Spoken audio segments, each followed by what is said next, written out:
La parole est à Madame Anne Le Henninff pour le groupe Horizon. Merci Madame la Présidente. Ma question s'adresse à Madame la Ministre chargée des collectivités territoriales et de la ruralité. 21 000, c'est le nombre d'apprentis que les collectivités souhaitent recruter cette année.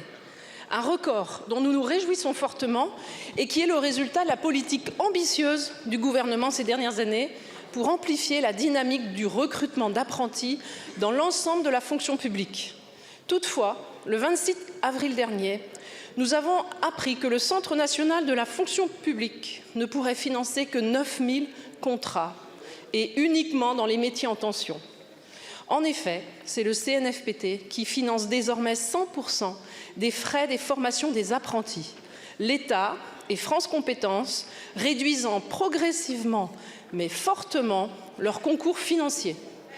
Dans ce contexte, des critères de sélection des candidatures plus restrictifs ont dû être instaurés dans les collectivités, entraînant des frustrations, des déceptions, côté collectivité comme côté étudiant.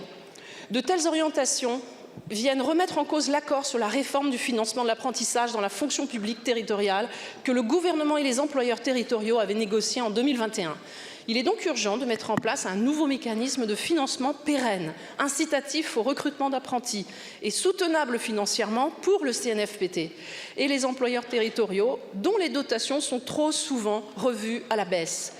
Aussi, Madame la Ministre, à l'heure où nos collectivités se retrouvent trop souvent prises en tenaille entre l'application des politiques publiques et les moyens dont elles disposent réellement, quelles actions envisagez-vous pour que les collectivités puissent recruter davantage d'apprentis? Je vous remercie. Je vous remercie, Madame la députée. La parole est à Madame Dominique Faure, ministre en charge des collectivités territoriales et de la ruralité. Merci Madame la Présidente, Mesdames et Messieurs les députés, Madame la députée Le Henninff. Alors, nous sommes tous convaincus ici, dans cette Assemblée, nous aussi, au gouvernement, de l'absolue nécessité de cet apprentissage dans le monde des collectivités territoriales, permettre à nos jeunes d'accéder à la fonction publique territoriale. Mais chacun doit prendre sa part pour faire vivre ce formidable dispositif et les employeurs publics se sont d'ailleurs pleinement engagés puisqu'en 2023, nous comptions plus de 30 000 apprentis dans la fonction publique. Alors, 2 points. Le premier, c'est que l'État investit auprès des collectivités territoriales pour l'apprentissage dans la fonction publique territoriale.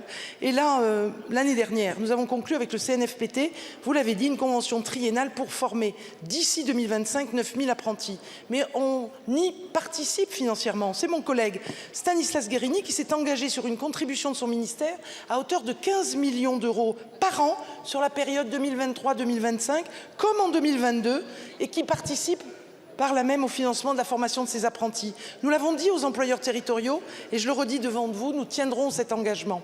Ensuite, deuxième point, nous sommes également engagés à ce que les apprentis puissent intégrer plus facilement la fonction publique au terme de leur apprentissage. Là encore, nous tiendrons notre engagement.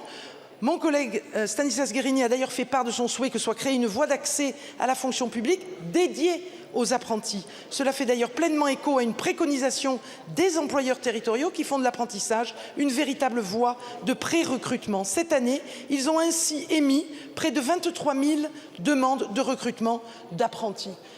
Alors donc vous le voyez, Madame la députée, ce gouvernement agit concrètement avec les employeurs territoriaux, avec le CNFPT et je veux saluer l'élection à la présidence du CNFPT, Johan Nedelec, que je rencontre d'ici 15 jours et j'aborderai ce sujet, je m'y engage. Je vous remercie.